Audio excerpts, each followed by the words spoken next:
This was once the fabulous, diamond-rich kingdom of Golconda, some of whose legends are intertwined with the adventures of Sinbad the Sailor, or so Marco Polo suggested anyway when he returned from here.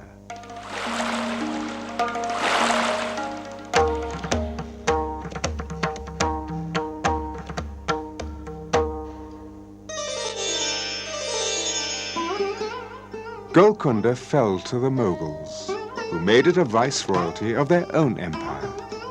It faithfully continued the old traditions, long after the Mughals themselves had gone, right into the middle of the 20th century, in fact.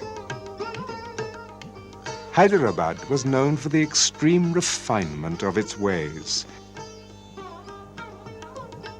And as for its customs, they had to be observed, down to the last, most delicate detail.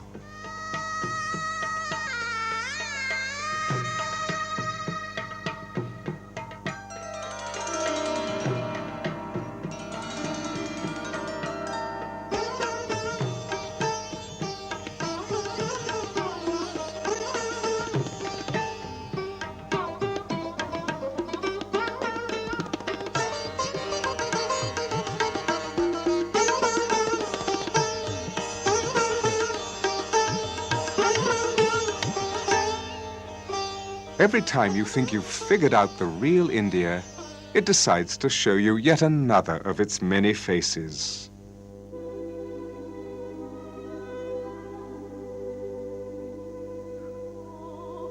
Goa, for instance, with its great cathedrals, its Portuguese heritage, its decidedly Mediterranean flavors.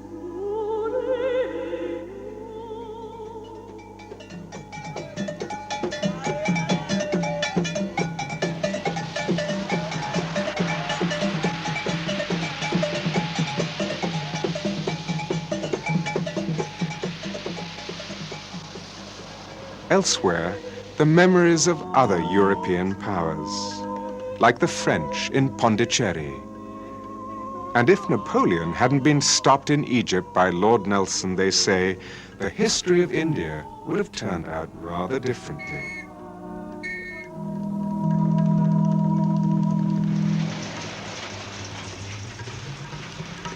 Where the French failed, of course, the British succeeded. And here in Calcutta was the second capital of their great empire, deciding the fates of peoples from Singapore to Suez, often without so much as a by your leave from London. Calcutta was an imperial city, a miniature tropical London, and it had its pride. Its clubs were more exclusive than London's, it claimed, and if the latter had the 400 Club, Calcutta just had to have a club called the 300 Club.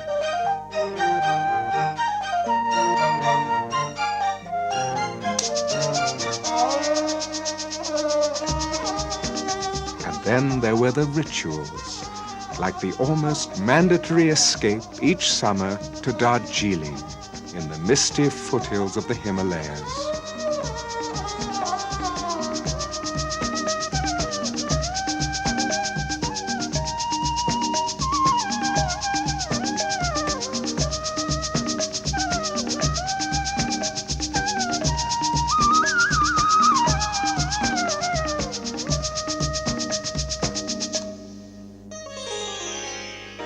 Delhi, the 7 cities of Delhi, superimposed layer upon layer in time, together witness to the cavalcade of history.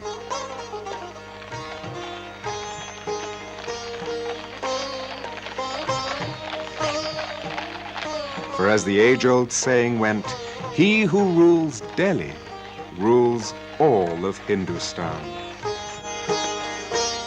But if Delhi has been the political capital of India, the business capital lies unmistakably in Bombay.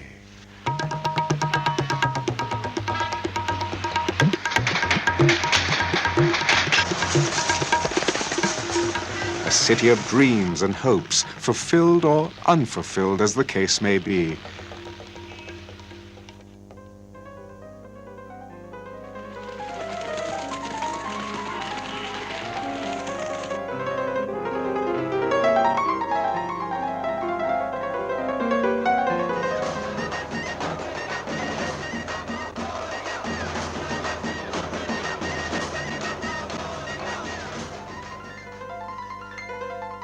A city the Bombay Walla likes to compare, not with New York, mind you, but with Manhattan.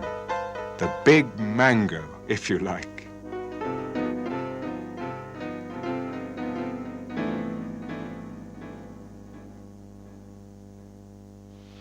India is a country where past and present coexist side by side. Now you're in the 20th century, now suddenly you're back in the 10th.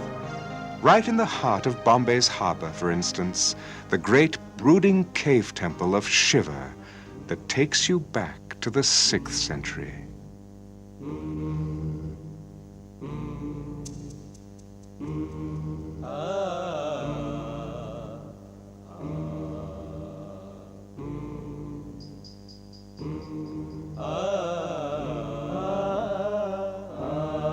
Here, finally, you confront an essential truth about India. It's a land of many faces, some seen, some unseen. But once they've looked you in the eye, you may never be quite the same again.